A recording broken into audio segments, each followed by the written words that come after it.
오늘 말씀은 사도행전 11장 19절에서 30절까지의 말씀입니다. 말씀을 봉독하는 가운데서도 여러분들에게 하나님의 음성이 들리기를 원합니다. 제가 19절 읽겠습니다. 때 스데반의 일로 일어난 환란을 인하여 흩어진 자들이 베니게와 구브로와 안디옥까지 이르러 도를 유대인에만 전하는데 그 중에 구브로와 고레네 몇 사람이 안디옥에 이르러 헬라인에게도 말하여 주 예수를 전파하니 주의 손이 그들과 함께 하심에 수다한 사람이 믿고 주께 돌아오더라. 예루살렘의 교회가 이 사람의 소문을 듣고 바나바를 안디옥까지 보내니 저가 이르러 하나님의 은혜를 보고 기뻐하여 모든 사람에게 굳은 마음으로 주께 붙어 있으라 구원하니 바나바는 착한 사람이요 성령과 믿음이 충만한 자라. 이에 큰 무리가 주께 더하더라. 바나바가 사울을 찾으러 다소에 가서 만난에 안디옥에 데리고 와서 둘이 교회에 1년간 모여 있어 큰 무리를 가르쳤고 제자들이 안디옥에서 비로소 그리스도인이라 일컬음을 받게 되었더라. 그때의 선지자들이 예루살렘에서 안디옥에 이르니 그중에 아가보라 하는 한 사람이 일어나 성령으로 말하되 천하가 크게 흉년이 들리라 하더니 글라우디오 때에 그렇게 되리라. 제자들이 각각 그 힘대로 유대에 사는 형제들에게 부조를 보내기로 작정하고 이를 시행하여 바나바와 사울의 손으로 장로들에게 보내니라. 아멘. 여러분, 오늘은 안디옥 교회에 대해서 나누려고 합니다. 안디옥 교회는 예루살렘 다음으로 세워진 최초의 외부 교회였습니다. 그렇다 보니 세계 최초의 이방인 교회였습니다. 여러분, 우리도 복음에 있어서는 외인이고 이방이었다는 걸 생각해 본다면 우리에게 있어서 안디옥 교회는 참으로 중요한 교회며 정말 의미가 있는 교회이기도 합니다. 그리고 이 안디옥 교회는요, 이 구제 사역이라는 것을 처음 창시했습니다. 그리고 또 이 안디옥 교회는 세계 최초로 선교사를 파송한 그런 교회이기도 합니다. 이 안디옥 교회가 없었다면 아마 그 위대한 바울 사도도 그 사울의 사역도 힘을 받지 못했을 거예요. 그리고요, 또 한 가지는요, 우리가 그렇게도 자랑스럽게 여기는 그 크리스천, 기독교인이라는 말이요, 헬라어로는 크리스티나우노스, 크리스티티아노스, 이 말이요, 이 안디옥에서 태어났단 말이에요. 예루살렘 교회에서 시작된 것이 아니고 세상 사람들이 안디옥 성도를 보고 크리스천이라고 부르기 시작했다니까요. 다시 말하면요, 세상 사람들이 그만큼 인정을 해버렸다는 거예요. 예수쟁이더라고요. 이런 면에서 본다면요, 안디옥 교회는 중요하기도 하지만은 참으로 바람직한 교회, 우리가 닮아가야 할 그런 교회였습니다. 자, 그렇다면은 안디옥 교회가 있었던 그곳은 어디였는가? 안디옥이라는 곳은 어딘가? 여러분, 안디옥이라는 지명은 성경에 두 군데가 나오는데 하나는 비시디아 안디옥이었고요, 또 하나는 수리아 안디옥이었습니다. 오늘 본문에 나오는 안디옥은요, 수리아, 그러니까 지금으로 얘기하면 시리아죠. 시리아의 안디옥으로 지금으로 하면 시리아와 터키 국경지대에 원래 있었던 그런 도시였습니다. 그런데 여러분이 아시다시피 세계 제2차 세계대전에 온 세계가 독립을 요구할 쯤에 그 분위기를 타서 시리아 안디옥 사람들도 독립을 원하면서 터키의 영토로 남기로 결정을 했습니다. 때문에 지금은 터키 동남부 수리아 국경 그 지역의 한 도시로 편성이 되어 있습니다. 지금 안디옥 교회를 가보려면은 터키 성지 여행을 가면은 갈 수가 있습니다. 언제 우리 한번 가보기로 하겠습니다. 자, 안디옥은요, 또 어떤 곳이었냐면요, 그 당시에 부와 쾌락의 도시였습니다. 예수님이 활동하던 헬레니즘 그 시대 때요, 지중해는 로마를 중심으로 해서 큰 도시들이 쭉 있었는데 그 로마령에 보면은요, 아무래도 가장 큰 도시가 로마였습니다. 그 다음에 두 번째로는 알렉산드리아였고요, 그리고 세 번째에 해당하는 도시가 바로 이 안디옥이었다는 거예요. 벌써 그때가요, 인구가 40만 내지 50만. 와, 대단한 거예요. 그 당시 대도시였습니다. 그래서 동방의 면류관, 아니면 동방의 여왕이라고 불리울 만큼 정말 아름다운 도시기도 했어요. 찬란한 도시였어요. 또 동과 서의 그 어떤 교차로에 위치하고 있어서, 그래서 물물교환의 중심지였기 때문에 많은 부가 거기에 스테이하고 있었어요. 한마디로 자금이 아주 거기 자금이 막 돌고 있는 곳이었어요. 부가 많이 축적되었습니다. 많은 여러 곳에서 돈을 가지고 거기다 투자하게 되고, 그러다 보니 거기는 부자의 나라였어요. 부자 도시였죠. 여러분, 어느 시대건 돈이 좀 많으면은요, 쾌락 중심의 문화로 자꾸 바뀌게 되거든요. 그래서 쾌락을 사랑하는 도시의 대표적인 특징들을 또 다 가지고 있었던 곳이 바로 안디옥이었습니다. 그래서 이것으로 말미암아 도시가 아주 점점 피폐해져 가고요, 아주 악한 도시로 또 바뀌기도 했습니다. 그 결과 타락의 상징을 이야기할 때 안디옥이라는 말을 사용하기도 할 정도였습니다.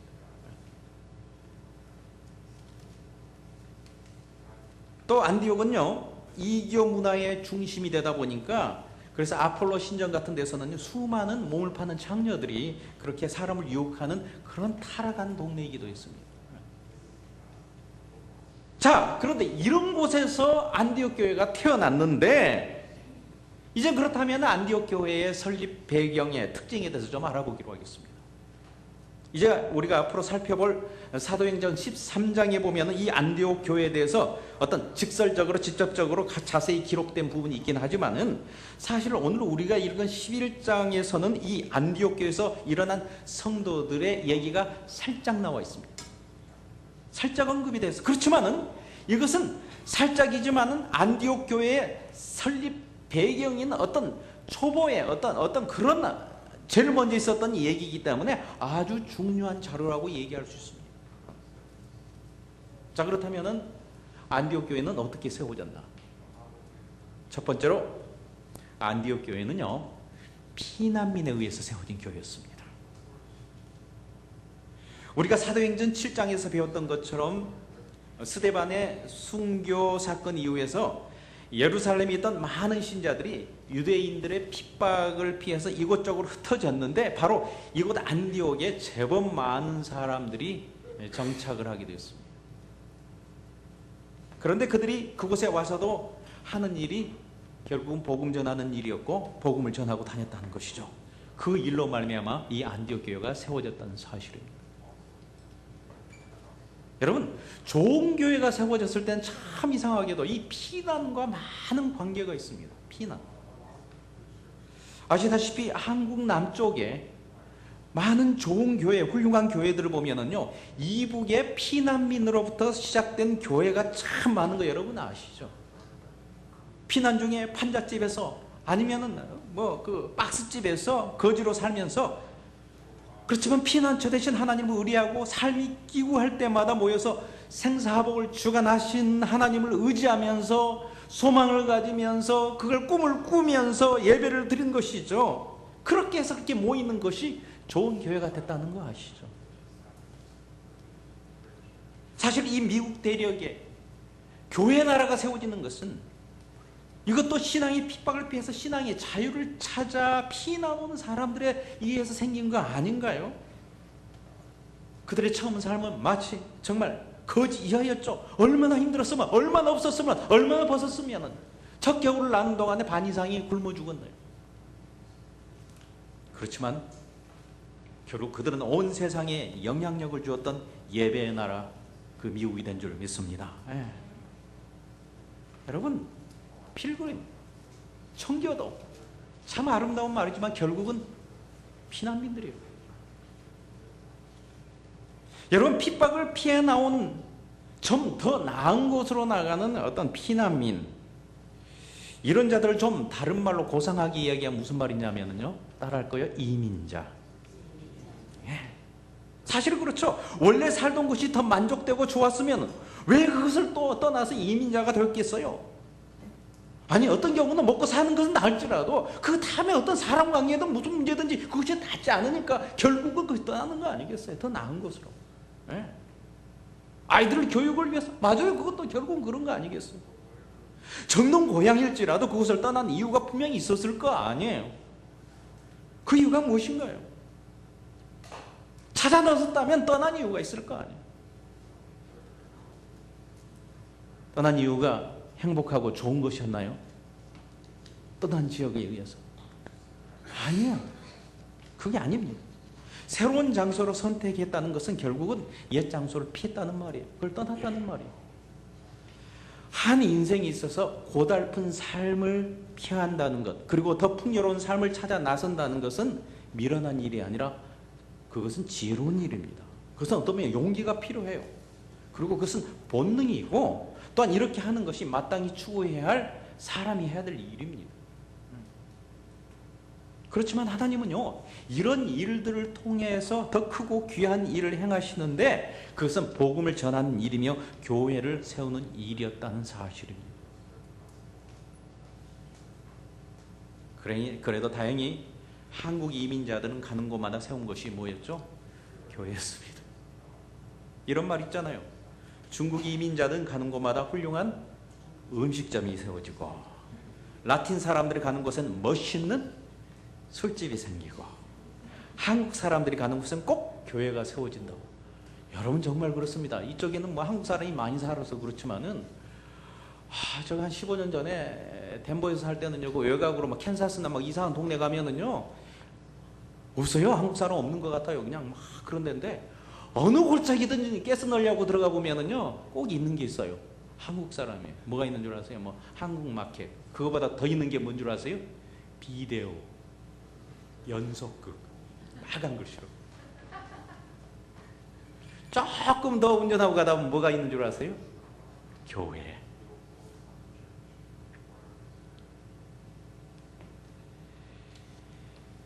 이러면서 본다면 우리 한국 사람에게는 하나님의 축복을 받을 수밖에 없는 그런 기질이 있는 것 같습니다.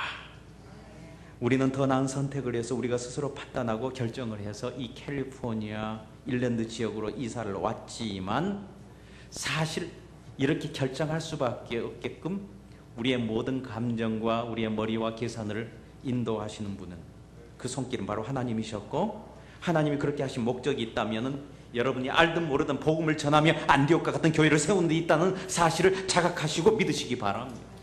그 점이에요. 우리는 좋은 교회를 세울 역사적 사명을 띠고 이 땅에 태어났다. 뭐 같죠? 국민교육 헌장이 아니라 그건 하나님으로 받은 소명입니다.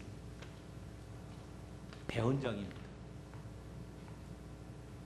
Great Commandment.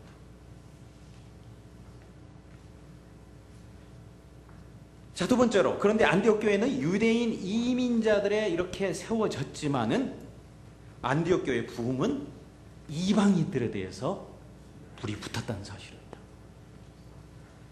우리 한번 19절에서 21절까지를 함께 합독을 해보도록 하겠습니다. 때 스데반의 일로 일어난 환란을 인하여 흩어진 자들이 베니게와 그브로와 안디옥까지 이르러 도를 유대인에게만 전하는데, 그 중에 그브로와 구레네 몇 사람이 안디옥에 이르러 헬라인에게도 말하여 주 예수를 전파하니, 주의 손이 그들과 함께 수다한 사람이 믿고 주께 돌아오더라. 아멘. 오늘 말씀에 보면은 유대인들이, 피나는 유대인들이 유대인에만 전도를 했다고 했습니다. 여러분, 유대인이라고 하면은 일단은 모두 다 하나님을 아는 자들이었습니다. 하나님을 믿는 신앙인들이었습니다. 하나님을 섬기고 예배드리고 제사를 드리며 헌금을 드릴 줄 아는 그런 자들이 유대인들이었습니다. 하나님 문화에 아주 익숙한 사람들이었어요. 바로 그런 자들에게만 복음을 전했다고 하네요. 유대인들에게만 복음을 전한 것이 법처럼 옳은 것처럼 그렇게 되어버린 신앙의 풍조. 아니, 그게 하나님 뜻이었나요? 아니었습니다. 원 세상에 유대인만 하나님을 섬기라는 법이 어디 하나님 법이 있었습니까? 하나님은 만군의 여호와 하나님이고 만방이 알기를 원하고, 하나님의 사랑과 하나님의 여호와의 위대하심을 만방이 알리라고 그랬는데, 그런데도 유대인들은 자기들만이 하나님의 백성이라는 선민사상 시오니즘을 언뜻 만들어버리고 말았습니다. 그리고 그게 나중에는 그게 마치 하나님의 뜻인 양 유대법으로 그렇게 가르치기 시작했습니다. 인간의 욕심 때문에. 저는 이런 현상을 보면서 우리 오늘날 크리스찬에게도 여전히 그런 모습들이 있음을 제가 보게 됩니다. 마치 유대인에게만 복음을 전하듯 오늘도 우리들은요, 교인들에게만 전도하는 풍조가 팽배해 있습니다. 뭔가 잘못된 것이죠. 전도하라고 하면 전도하러 찾아간 사람들이 대부분 교인들이라니까요. 그런데 전도할 사람이 없어서 그렇게 한댔는데, 정말 이 땅에 예수 믿는 사람이 예수 믿지 않는 사람보다 더 많습니까? 아니요.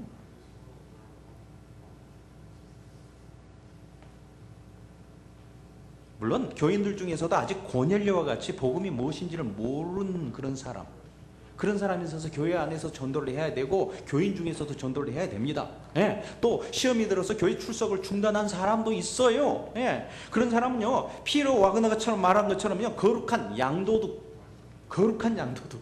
그런 말을 그렇게 표현했어요. 다른 교회에서 병들어 말라가고 죽어가는 양이 있으면 차라리 빼내서라도 새로운 어떤 우리 속에서 공동체에서 돌봐야 한다는 말도 있지만은, 문제는 제가 이야기하는 것은 믿지 않는 세상 사람들에게는 도무지 전도를 하려고 하지 않는 그런 교회, 그런 믿는 자, 그런 세대.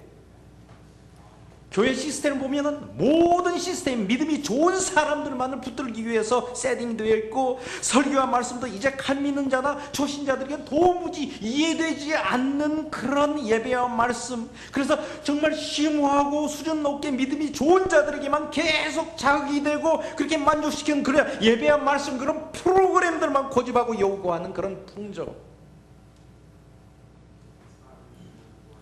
그래야만 좋은 교회라고 평하는 그런 풍조. 좀 큰 그림을 보자면은 뭔가 잘못됐죠? 그럼에도 우리 안에 프로그램 되어 있는 것은 어느덧 우리에게도 시온이죠. 선민사상이 잡히고 말았습니다. 신학교도 목회자 훈련하는 것도 마스터, PhD를 하면, 높은 데로 가면 초신자와 어떻게 컨택을 할 수 있는 기술이 점점 더 없어지는.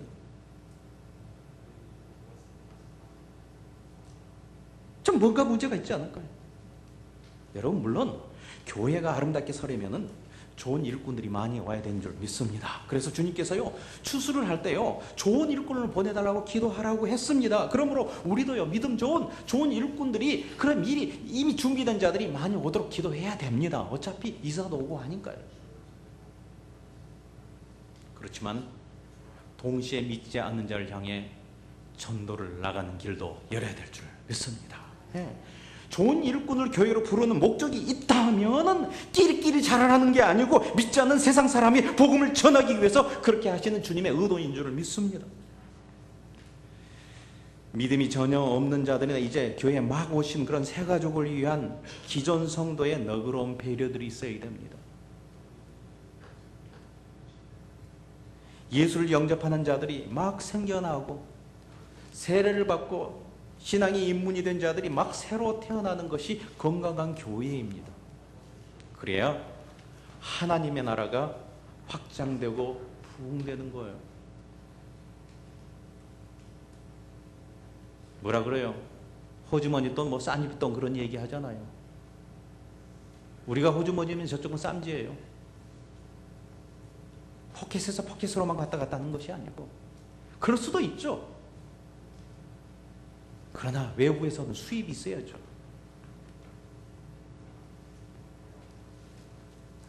그런데 다행히도 오늘 말씀을 보니 구브로와 구레네 몇 사람이 와서 안디옥에 이르러 헬라인에게도 전도를 했다고 합니다. 구브로와 구레네라는 말은 구브로와 구레네에 사는 유대인 크리스천을 얘기합니다. 예루살렘에서 이제 갓 피난 온 유대인들은 유대인에게 복음을 전할 수밖에 없었습니다. 그럴 수밖에 없었죠. 대부분 유대인들은, 예루살렘에 선 유대인들은 헬라어를 할 줄은 몰랐거든요. 반면에 구브로와 구레네 이메나와 살다가 오래 정착한 그런 사람들은요, 이 사람들은요 이방인의 말도 할 줄 알았거든요. 여러분 나중에 보면 바나바가 이런 그 이방인들이 많이 이렇게 와 있는 이 안디옥 교회의 사역을 위해서 사울을 불렀던 이유가 있었어요. 왜요? 사울은 로마 시민권이고 특별히 헬라어에 능통했거든요. 그래서 1년 동안 잘 가르쳤다고 했습니다. 여러분 교회사를 보면은요, 하나님께서 우리 이민자를 얼마나 귀하게 사용하신 줄 모릅니다. 이곳 이민자 중에서 파송된 선교사는 언어도 좋지만은요, 다문화에 너무 잘 적응할 줄 아는 거예요. 그럼 훈련이 미리 산 가운데 되어 있어서 어디 가나 잘 적응하면서 복음을 잘 전합니다. 누가요? 우리가. 우리는 한인들 뿐만 아니라 우리 주위에 널려있는 수많은 영어를 사용하는 자들에게 복음을 전할 수가 있습니다. 특별히 우리의 자녀들은 기가 막히게 복음을 전할 수 있는 그런 준비된 자들입니다. 선택된 자들입니다. 기회 있으면 나가도록 하시고 하나님께서 부르시면 선교사로 내보내시길 주님의 이름으로 부탁을 드립니다. 자, 그런데 그 이방 나라에 사는 구브로와 구레네 몇 사람이 안디옥에 이르러 헬라인에게도 말하여 주 예수를 전파하니 주의 손이 그들과 함께 하심에 수다한 사람이 믿고 주께 돌아왔다고 했습니다. 하나님, 예수님 전혀 몰랐던 그런 자들이 허다한 헬라인이 예수를 믿게 되었다는 말이죠. 그래서 안디옥 교회는 큰 붕이 일어나게 됐습니다. 여러분, 예루살렘 교회는 완숙하고 안정되고 성숙한 교인이 많다고 했다면은 이 안디옥 교회는 대부분 성도들은 이제 그 김으로 쪄낸 그 찐빵처럼 말이요, 보송보송하고 그러면서 질기지도 않고 쫄깃쫄깃하면서 생동감 넘치는 그런 교회였습니다. 쿡 눌러도 부스러지지 않고 탄력이 있고 먹기도 좋고 보기도 좋고 만지기도 좋고, 이제 막 그리스도를 경험한 첫사랑들의 어떤 첫사랑, 주를 향한 감격들이 있는 사람들이었어요. 아주 건강했어요. 이것이 그 교회의 부흥의 원동력이었습니다. 에너지였습니다. 한마디로 처음 경험한 첫사랑이 있는 그런 교회들이었습니다. 내추럴리. 오늘 본문의 헬라인, 그런 이방인으로 부흥이 됐던 말은, 그 말은 뭐냐면 이제 갓 예수를 믿는 자들로 부흥했다는 말이고, 이제 갓 첫사랑을 가진 허니문의 신앙이었다는 말이고, 그런 구원의 감격으로 부흥을 했다는 거예요. 따라합니다. 첫사랑. 첫사랑.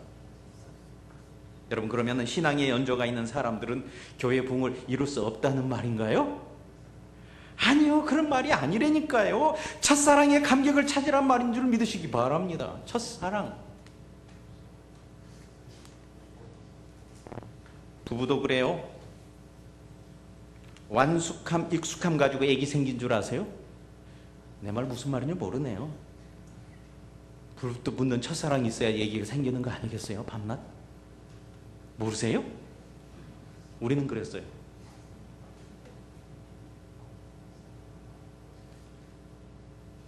여러분, 그렇습니다. 누구든지 안디옥 교회 성도처럼 첫사랑으로 돌아가야 그 사랑과 뜨거움으로 영적 자녀들을 줄줄줄 낳는 거예요.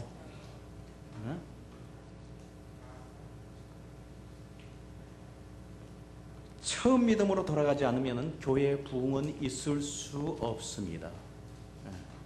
부흥 대신에 문제와 시험거리들이겠죠.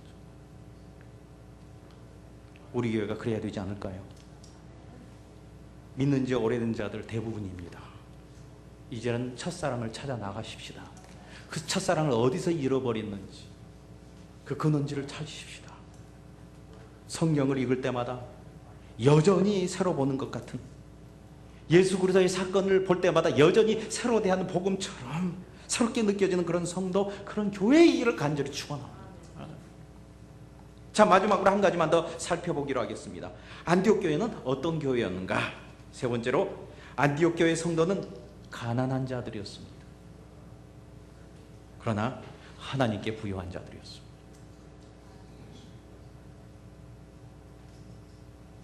여러분, 박해를 피해서 안디옥으로 피난 온 자들이 거한 곳은 빈민가였습니다. 어느 대도시든지 그렇듯이 안디옥 외곽에도 거지들이 많았는데 그들은 집이 없어 굴을 파고 살았습니다. 사도행 7장에 그 당시 핍박을 받아 피해서 안디옥 지방으로 도망쳤던 대부분의 믿는 자들이 바로 이 굴에서 살았습니다. 이 핍박으로 말미암아 안디옥 빈민가는 그 땅굴이 있는 곳에는요, 그리스도인의 제2의 생활 중심지가 되고 만 거예요. 그들의 삶은 말이 아니었지만, 그렇지만 그럴수록 가정 예배를 함께 모이고 가정에 모여서 함께 그렇게 모이다 보니 그게 기도하며 찬양을 들으며 위로하고 격려하다 보니 그게 교회가 된 것이에요. 구브로와 구레네에서 온 자들이 그 소식을 듣고 와서 합세에서 빈민촌 이방들에게 복음을 전하기 시작해서 거기서 바로 폭발적인 복음의 역사가 일어나는 거예요. 가난한 유대인과 가난한 이방인으로 이루어진 그런 교회가 안디옥 교회였습니다. 그렇습니다. 안디옥 교회는 가난한 자들이 모인 교회예요. 아이러니컬하게 복음의 역사와 가난은 언제든지 좋은 궁합이었습니다. 하여튼 그랬어요, 지금까지. 여러분들이 가난합니까? 혹시 부자가 아니라 지금 가난하다면 주 안에서 오히려 복음의 소망을 갖길 주님의 이름으로 부탁을 드립니다. 그런데 이 가난한 자들이 모인 그런 그 교회에서 그들이 뭐 했는 줄 압니까? 여러분, 그들이 돈을 걷어다가 예루살렘 본교회를 도와줬습니다. 무엇으로 그런 좋은 일을 했을까요? 쓰고 남은 돈? 말이나 됩니까? 그날 세이브했던 돈? 아니요. 째지게 가난한 자들에게 그런 것이 어디 있겠어요? 그렇다면 남의 것을 훔쳐서? 그것도 아니에요. 그들은 배고픈 중에 사랑하는 마음 때문에 좀 더 배가 더 고프기로 작정을 해버린 거예요.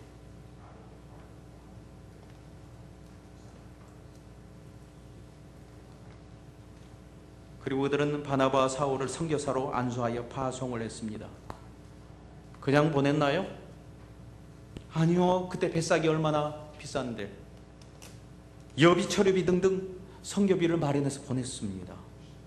여러분, 선교 여행비가 얼마나 많이 드는지 아시죠? 어떻게 마련했을까요? 또 덜 먹고. 그들은 가난했지만 놀랍게도 하나님 앞에는, 복음 앞에는 부유한 자들이었다는 걸 믿으시기 바랍니다. 여러분, 안디옥 교회는 세계 최초의 구제 사역을 했고, 안디옥 교회는 세계 최초로 누구도 생각지도 못한 선교사를 파송한 자들이었습니다. 그래서 안디옥 교회는 온 유럽으로 복음을 내어보내는 그런 복음의 통로 역할을 했습니다. 예루살렘에서 흩어진 복음의 불길, 흩어졌기 때문에 그럴 때 훅 불면 꺼질 것 같은 그런 어떤 미미한 불씨였지만 이것이 안디옥에 떨어져서 큰 불길이 되어서 그것이 유럽과 로마로 전 세계로 뻗어나가는 복음의 좋은 소식, 그 좋은 소식을 더 크게 하는 앰플리파이어, 앰프 역할을 했습니다. 확성기 역할을 했어요. 복음의 신호를 더 크게 증폭하여 더 멀리 전하는 리피터, 안테나 역할을 했어요. 안디옥 교회는 복음의 영향력이 있는 기지였습니다. 그 복음의 영향력이 얼마나 컸든지 복음의 진앙지인 예루살렘까지 복음으로 흔들었던 그런 교회가 바로 안디옥 교회였습니다. 가난한 교회죠. 그래서 그 모습을 보는 세상 사람들이 그 안디옥 성도들을 보면서 그리스도인, 크리스천이란 말을 사용하기 시작했다는 말. 그 카피라이트. 크리스천 말은 우리가 만든 말이 아니고 세상 사람들이 우리의 삶을 보고 인정하는 그 인정의 말이 크리스천이어야 되니까요.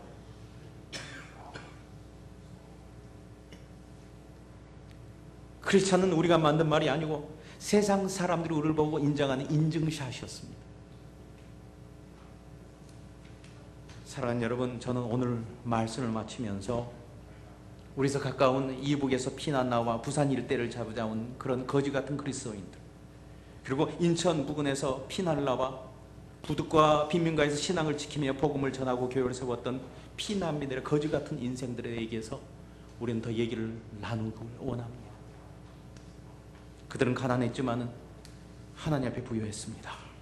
하나님께서는 그들의 믿음을 보시고 그들을 나중에 이 땅에서도 부유케 하셨잖아요. 나라의 굵직한 상권들, 요직들 하나님께서 바로 그 피난민들에게 다 허락하셨잖아요.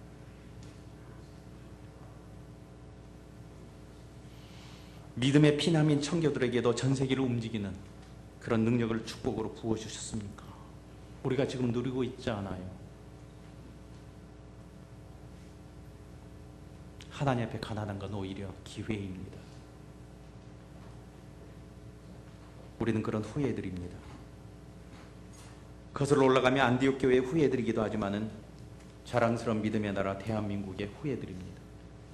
지금 대한민국이 얼마나 위상이 높여지고 얼마나 잘 알려주고 있습니까? 지금 잘해서요? 아니요. 지난날 째지게 가난할 때, 그럴 때 가난한 중에서도 하나님께 부유한 자들이 우리 부모님들이었어요. 그래서 우리가 그 열매를 지금 따먹고 있는 거 아닌가요?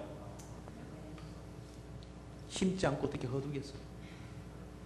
지금 우리가 이 미국에서 누리고 있는 이것들이 무슨 덕인가요?